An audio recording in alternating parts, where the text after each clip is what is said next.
Datuk Menteri Besar Datuk Seri Amiruddin Syari hari ini memaklumkan kerajaan negeri bakal menambah bantuan kepada golongan petani dan nelayan melibatkan 2,469 penerima menerusi pakej daya tahan Selangor Fasa 2 dengan peruntukan RM6 juta. Bantuan agropreneur Selangor RM6 juta. Sebagai tambahan kepada bantuan dalam fasa pertama, bantuan pertanian tadi, kerajaan negeri umumkan dalam fasa pertama atas permintaan dan keperluan tambahan. Kerajaan negeri bersetuju menambah bantuan kepada golongan petani dan nelayan seramai 2,469 orang.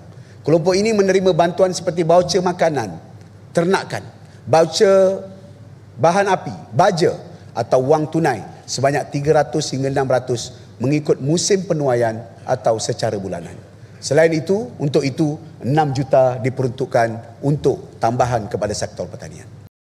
Menerusi pakej pengukuhan daya tahan Selangor Fasa 1 yang diumumkan April lalu, sebanyak RM25 juta diperuntuk bagi membantu sokongan sektor pertanian yang dijangka memanfaatkan 16,395 penerima.